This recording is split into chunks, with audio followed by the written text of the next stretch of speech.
Hi, welcome to Ohms at Home, a video blog dedicated to hackers, makers, engineers, hobbyists, anybody really interested in electronics and electronics design. We'll cover basic topics all the way through intermediate and advanced. For my first episode, I want to talk about an aspect of electronics that's often overlooked in university. Typically, universities concentrate on the math, the technical aspects. But I think for a lot of engineers and hobbyists alike, one of the first skills that we learn when it comes to electronics is soldering. And it's an important skill to have because even if you're an engineer that does mostly design, you need to be able to build a prototype. You need to be able to do repair. You need to know how to troubleshoot. These are all skills that will get you accolades in the business. So let's get started. Okay, so I laid out some of the most basic tools that you'll need when soldering. Let's take a look through each one individually. I'm actually going to start off by saying here's a couple things you don't need. You can buy these kits that have these, like, pick things. I don't really know what they do after years, decades of soldering. I still don't know what the hell this is for, so just throw it away. Also, there's these little heatsink clippy doodads. What you're supposed to do is clip it onto the lead of whatever you're soldering to prevent that component from overheating. Well, as I'll show you, if you practice your skills and you are good at soldering, you really don't need this. This is a crutch that you don't even want to get started with. Don't touch these things with a 10-foot pole. Throw it away.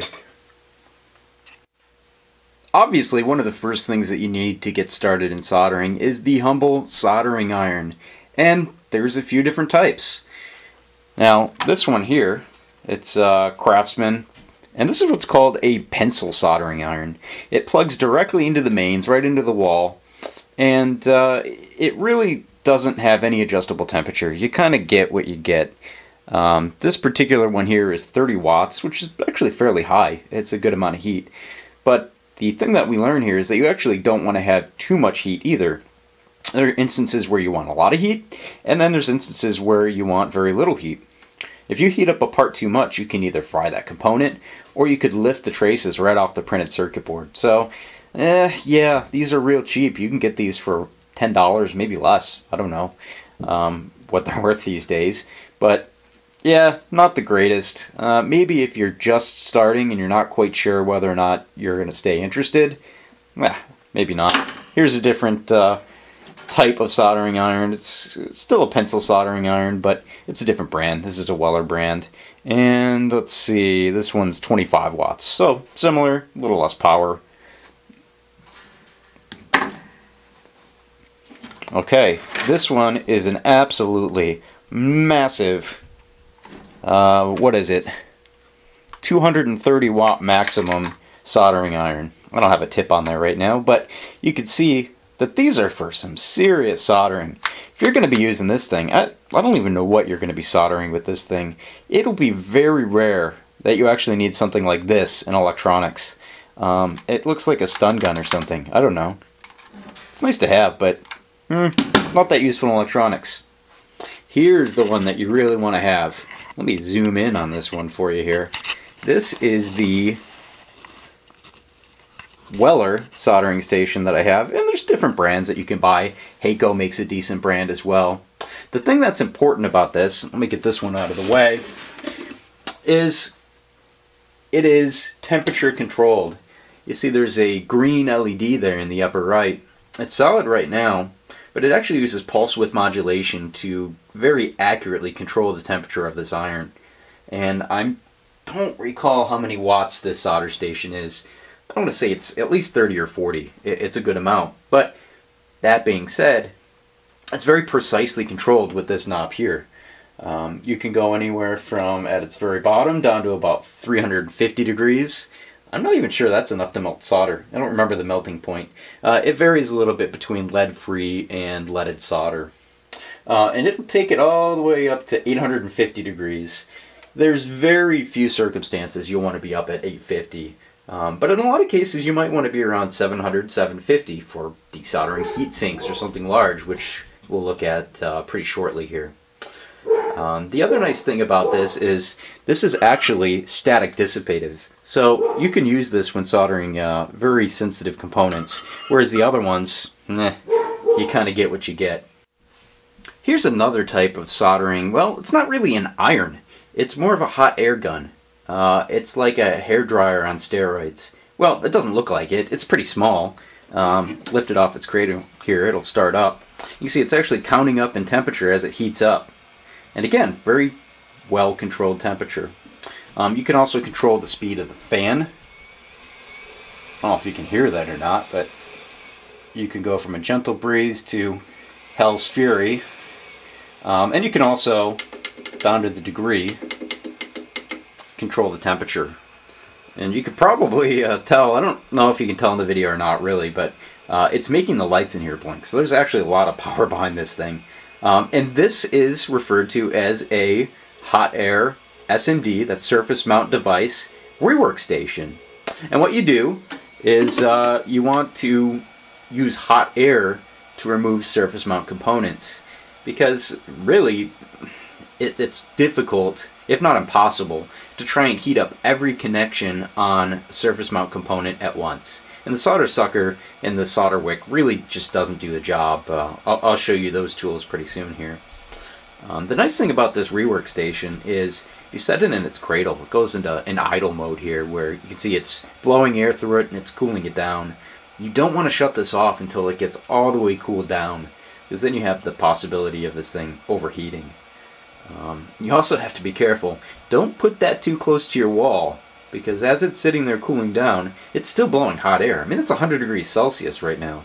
And that's its point where it shuts down and I'll turn it off. But yeah, maybe I can link in some pictures of where people have burned holes in their walls, or at least charred the outer paint.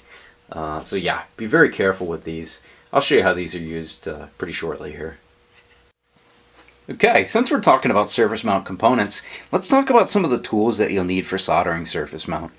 One thing that you're definitely going to need, since they're so small, you couldn't possibly hold these things with your big fingers, is different sized tweezers. You see we got a huge array here. These are actually surgical tweezers, I think. I don't know, my wife's a nurse, maybe she stole those. If anybody in the medical industry is watching, turn your head. What I meant to say, she didn't steal those. She didn't. Anyway, she did buy me these nice Vetus tweezers, V-E-T-U-S, and you can see here, it actually says ESD, we'll get that to focus. That means, again, electrostatic dissipative. So any static charge that might be riding your hands while you're working on something actually gets dissipated in here, so you won't fry the components just with the static charge. A lot of parts are that sensitive. So you can see you're going to want all different shapes and sizes. These curved ones really come in handy with small like resistors and capacitors, all different types. One of the most important factors in soldering is actually the type of solder that you choose for the task. You saw that very large soldering iron, well, this bad boy here. If you're going to solder something with that, you really want to have a large solder like this. And you see that's a big, heavy spool of it, and well, it's almost all there because, well, I don't need to use it. So yeah, I'll set that one aside. Not a very good general use solder. Here you have a much more reasonable solder, and both the larger and the smaller one that I have here are Kester brand. Really good brand, highly recommend it. And it's a 60-40 solder, 44 rosin core rather. And what that means is it's actually tree rosin from I don't know, a pine tree, I guess. And that is the flux that helps clean the surface, prevent corrosion as you're soldering. But you can see the difference in size between these two. It's very easy to over-glob solder onto a joint, and once you've done that, it's fairly hard to get it back out. I mean, it's not that hard, but you don't want to have to do that. So you only want the right amount of solder that you need for the job. You can always add more as you go. You see this stuff's fairly thin. But it's much more difficult or more painstaking to take it off once it's on. This is a 0.75 millimeter, that's 0.031 inches, 31 thousandths. And then if you're doing surface mount work, you really want a really fine solder. You can see how thin that is. And this one's from Radio Shack, you know, tier. They're not around anymore, are they? I guess they're still here. Somebody bought them or something. This is a .015. It's 15 thousandths diameter solder.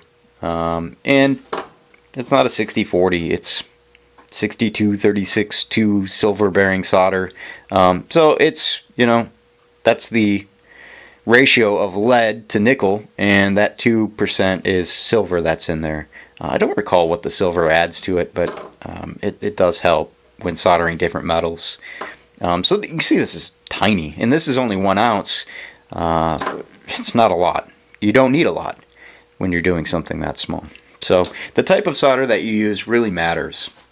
A good general purpose type of solder, though, as I said, you're looking for a 0.75 millimeter, which is also 0.031 inches for those here in the US, and like a 60-40 ratio of lead to nickel is pretty common. I really don't typically tend to use lead-free solder. Yeah, it's better for the environment and all that, but it just doesn't work as well.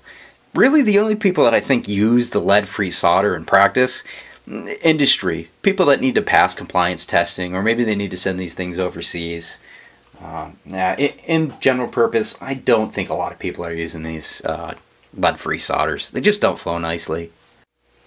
And last but not least, if you're going to put solder on the board, well, sometimes you got to take it back off. Oops. Or maybe something just failed and you need to do a repair. There's a few different types here. They all have their usefulness, except for this piece of shit here. It's, you know, you press the plunger down. It's supposed to lock in. There we go. And you push it against your joint. Press the button. It's supposed to vacuum it up. Yeah, it works. It's not great though, so just throw it away. The next type that we have is, it really does the same thing as the other solder sucker, but you could see, look at the spring on that. It's massive compared to the other one. That's what you want. You want to get every last drop of solder off that board all in one go. This particular one is from OK Industries. Okay. Not that impressive. Clearly from China. I don't know. Does it say made in China? No, but it is. Again, it's anti-static. You want anti-static. Anytime you're working with electronics, you don't want to fry things just by touching it with something that has a bit of static. So what you do, you hold this end, you push your plunger down, and as you're pushing that down, you'll see out of the other end, there's a little tip that cleans and pushes the solder out after you've filled it up. And then what you'll do is you'll push that against your board, press your button, and it'll suck the solder right up out of the board. Lastly, you have solder wick. And you want to get a good brand of this. Trust me, if you get the cheap stuff, it won't work. You'll get frustrated. You'll want to throw it away, as I've done with the other things. Get a good brand. This is 3S Wick. I don't know if that's any good or not. There's some other good brands out there. You can find them by doing a little bit of research on Google and looking to see what got the best rating. There's different sizes too. This is a relatively thin one. You can get wide ones, thick ones, that'll handle a lot of solder. But this particular one, fairly medium-sized, I guess. What this is good for, it's not really so good for de-soldering. What this is better for is after you've already used that, to get that off of the board, you're going to want to use solder wick to clean up the pads, make it nice and shiny and clean, just like it was before you started, because there's going to be always a little bit of residual solder in there. So that's what that's for. Now, one time that you'll want to have the temperature controlled iron is when you're trying to desolder something like this absolutely massive heat sink on the other side of this board. I'll show it to you once I get it out. And excuse the crudity of this shot. It is a bit hard to get in there to show this, but you can see it's already melted the solder. That's because I have this iron cranked up to about 750. That's degrees F, and Just gonna do the best I can there to get that out. I might have to use some solder wick later to try and do a better job on it. But as you can see, I got the majority out of there pretty easily because I had the temperature controlled iron. So let me do the rest and I'll show you what we've got. Okay, here we go. We got that large heatsink out, and unfortunately my solder sucker didn't quite fit over those tabs. It's a little bit bigger than what it would fit over. Ideally you'd want to have that flat against the board, get the most suction as possible, but it worked out okay. Okay, we're looking through my microscope here, and what I want to do for you is show the proper technique for soldering a through-hole joint. First thing you want to do, take your soldering iron once it's heated up and just clean it off with the wetted sponge. And you're going to want to use, for a joint this size, this is a TO247 package. It's a very large power MOSFET device. It's going to take a reasonable amount of heat, but I've got it set for 600F. Should do the job. Again, it's about a medium-sized solder here. Let me just... okay, so what you want to do is you actually want to be heating up the pad and the pin at the same time. And you leave it there just for a few seconds until it's all heated up. Then you apply your solder. You actually want to apply the solder as much as possible to the pin and to the pad, not so much the iron. And what's going to happen is that's going to flow through that hole. It's called a plated through hole because it's plated with metal all the way through. And it's going to flow through to the top. You want to be able to have enough solder to fill in that hole and flow through to the other side, but not so much that it starts dripping out the other side. Really, there's no tip to teaching anybody how to do this. It's feel, it's experience. So that's something that will come with experience. But a good solder joint is not globbed on. You don't want to have big globs coming off of it. And you don't want to have so little that it actually cracks, which is referred to as a cold solder joint. There's actually a couple different ways that a cold solder joint can happen. One, you just don't put enough solder. There's not enough material there to hold it in place and it cracks. The other is, you noticed when I finished my solder joint that I held the iron on there just for a couple seconds longer to make sure that everything was heated up and flowed, and then I removed the iron. You'll see me do it again here on this next joint. So again, put your iron right up against the pin and the pad. Let it heat up for a second. I usually hit the iron first with the solder though, just to get everything primed and going.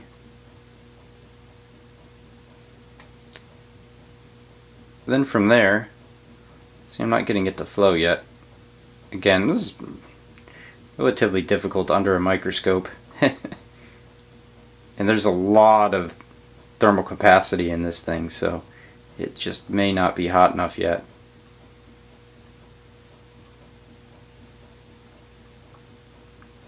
Can't really see what I'm doing here.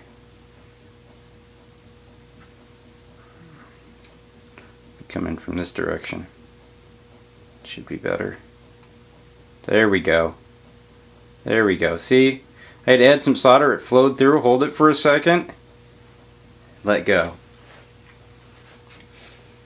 There we have a couple reasonably well done solder joints. Again, these things always look worse through the microscope because you're seeing every little nook and cranny on that. But trust me, that is a strong solder joint. That's going to hold. That is the way you want to do it.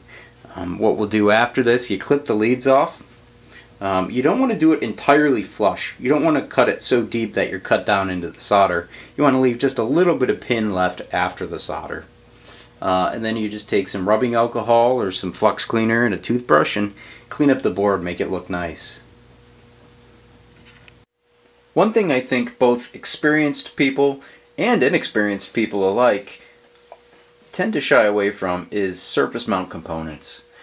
And trust me, there is no reason to be intimidated by surface mount parts. It's a 25-year-old technology, and yeah, they're small, but in reality, a lot of the parts, especially larger parts, like for example this SO16 package, or over here an SO8 package, those tend to be easy enough to solder just with the naked eye and a regular old soldering iron.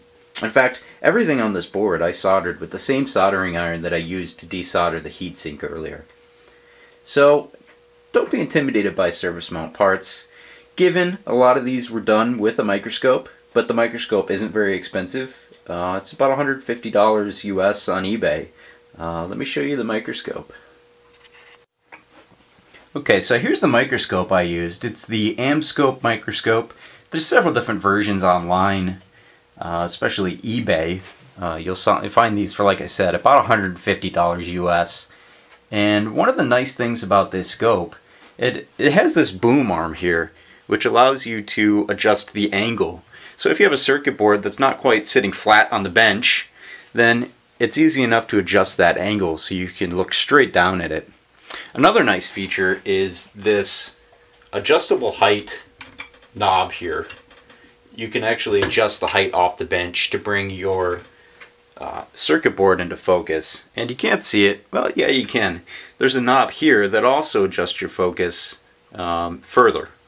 So this is kind of a macro adjustment.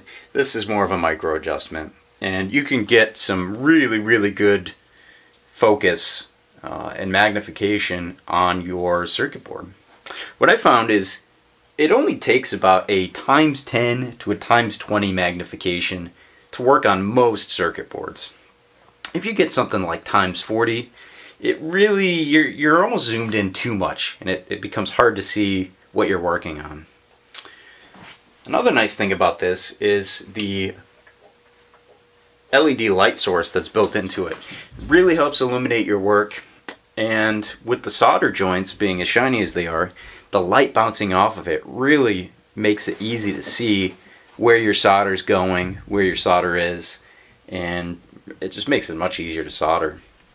Okay, so I'm recording just through the microscope lens with my camera, doing the best I can here with it. It's a little bit blurry, but not too bad. As you can see, this is that SO16 package, or at least half of it that I showed you earlier. And that's an 0805 surface mount capacitor. Relatively large. These I could have easily done with the naked eye, but I did use the microscope. Maybe cheating a little bit, I don't know. But I just wanted to show you for reference, and I'll do some actual soldering of surface mount in a minute here. But I just wanted to show you for reference. Here's the size of that tip of my soldering iron.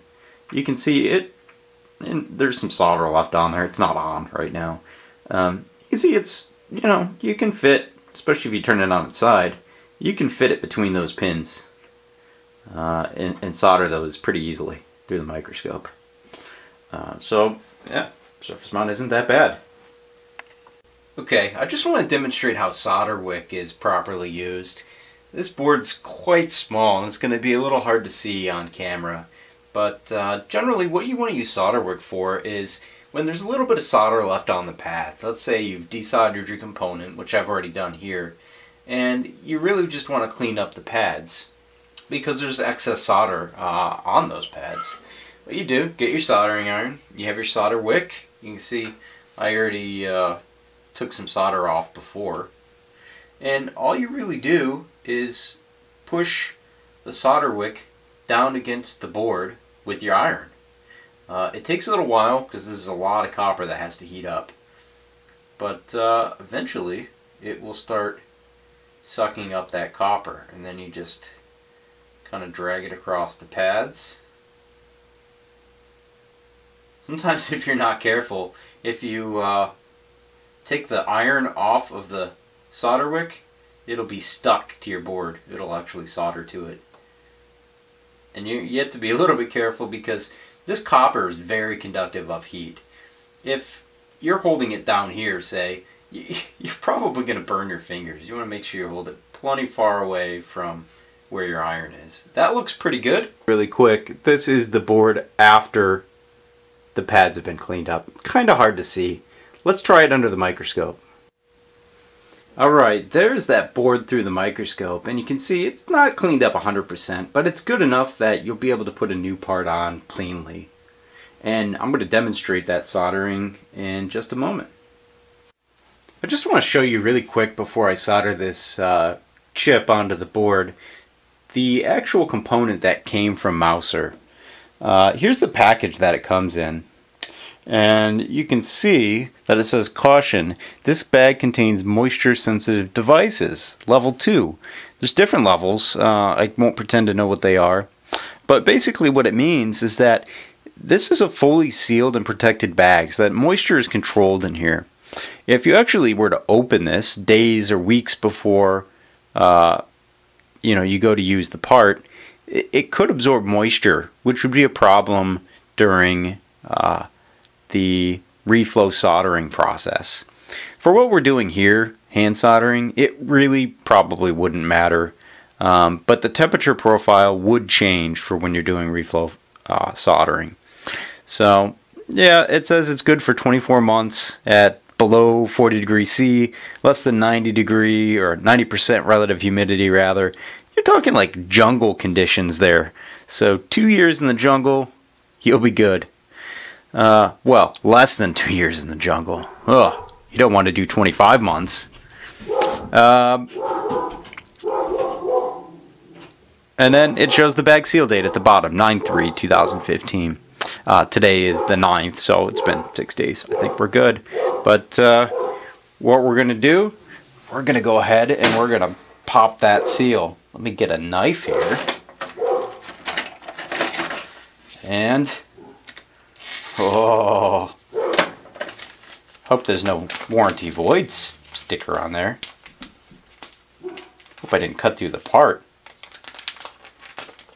Yeah, I'm going to have to do a better job on that.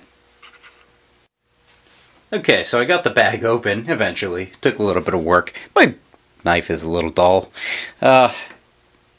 You can see here, this is what is inside the package. And basically there's 3 different colors on there. You've got the 60%, the 10%, and the 5% indicators on there. So it says up here at the top, bake parts if 60% is not blue. Well, we're blue. We're in good shape. And then here, bake parts if 10% is not blue and 5% is pink. Well, 10% is blue and 5% is not pink. Although I think even sitting here on the bench, it's a rather humid day today. It rained earlier. It's already less blue on the 5%. So maybe we'll see. By the end of this video, that might turn pink. If so, I'll show you. If not, well, it didn't change. Okay, I apologize if this is a bit blurry. It's actually relatively hard to focus on this correctly. Okay, we're going to go ahead and solder our part. And this is where your tweezers and your really fine solder are really going to come in handy. And you'll see that the wedge shape of our soldering iron here is very critical. Okay, so I'm just going to position it on the board, roughly where it needs to go. Actually, you know what? There's a little trick for doing this, and I think I'm going to demonstrate this here. So the first thing you do, now remember we cleaned off our pads, so they're all actually just bare, clean pads. And I'm going to go ahead and solder one, just a very small amount of solder. What that does, you'll see here, as I get this part placed, is you try to line it up the best you can and just heat up that pin where you just put the solder. And see if I got it there. Yep, okay. So what that does is it actually holds it in place. You know, if you're into welding or anything like that, it's equivalent to tacking it. You just tack one corner and then the other 7, or you know, if it's a 16 pin, the other 15 or however many will actually stay in place for you. So the next thing to do is the opposite corner. So we're going to go ahead and just do the opposite corner here. And I'm sorry if this is hard to see. You know, it's really quite difficult to capture this and to solder something so tiny on camera. You know, it's hard enough to do in general.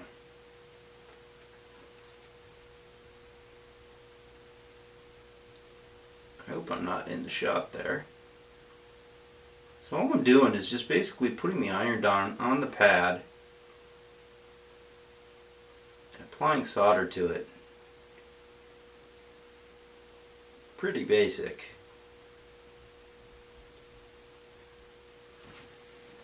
Flip that around there. Just make sure that's still in frame. Yep, okay. And we're going to go through and do the other side here.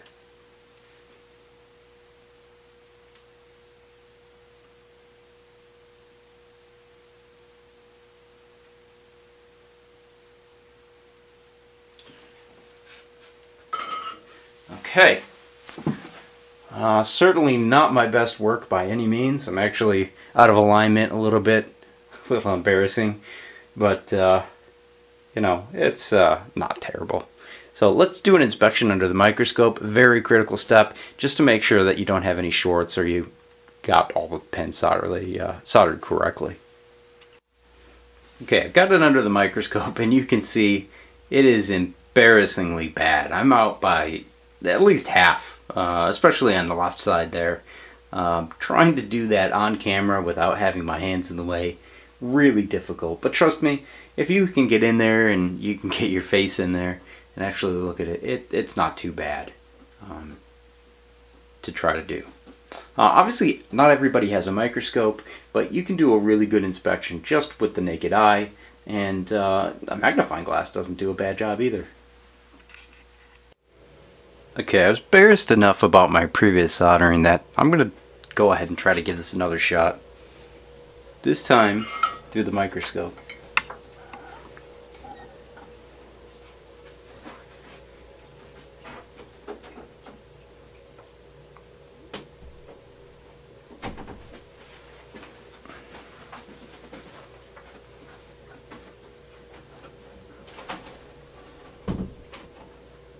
Sorry, my hands are a bit shaky there. I haven't had any whiskey today.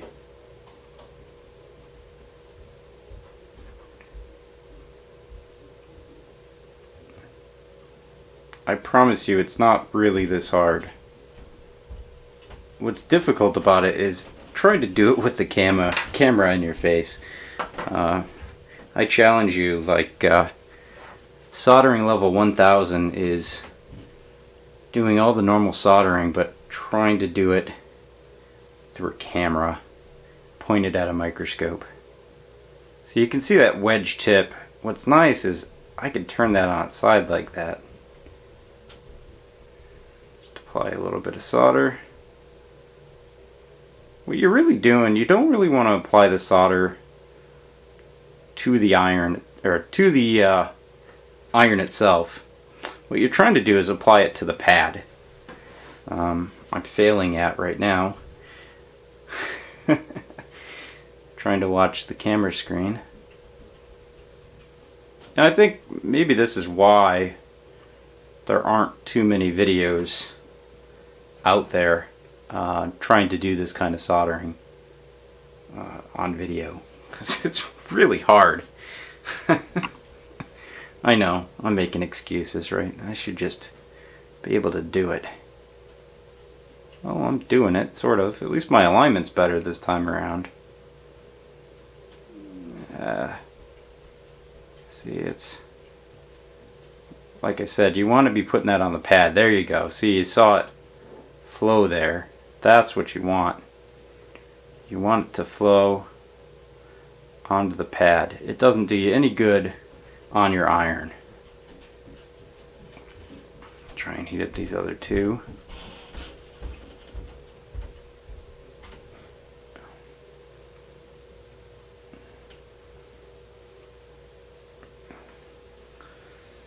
Okay, maybe this one in the upper right could use a little touching up. That's not bad. It's not bad.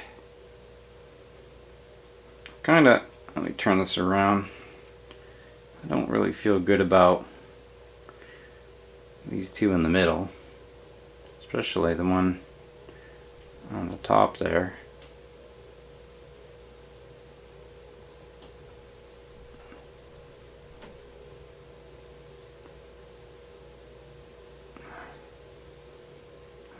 I should have bought 2 of these chips. How much you want to bet I burned it up by now?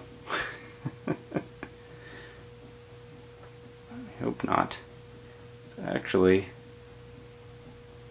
a really nice device by Texas Instruments. Really good op amp. I think the offset voltage is in the order of 0.1 microvolts. Absolutely tiny. Okay. So there's our soldered part. Again, not my best work, but once you get the flux cleaned off there, it won't look too bad. And it always looks a lot worse through a microscope because you're seeing every little imperfection. Anyhow, that is how to solder a surface mount component. You can see it's hard, but I'm doing this through a camera, pointed at a microscope, and I'm standing, a good 2 feet away from it from behind the camera. So, all right, well, that's it. I hope you enjoyed that look at soldering, and I hope you learned something from it. Stay tuned. There'll be more episodes all the time. I'll try to keep this thing going. Check out my Twitter account, and definitely give me a thumbs up on YouTube, because that's what keeps the views coming in. I almost forgot. Yes, it did turn pink. 5% and 10%, and 60%'s on its way. Yeah, it's humid today. Catch you next time.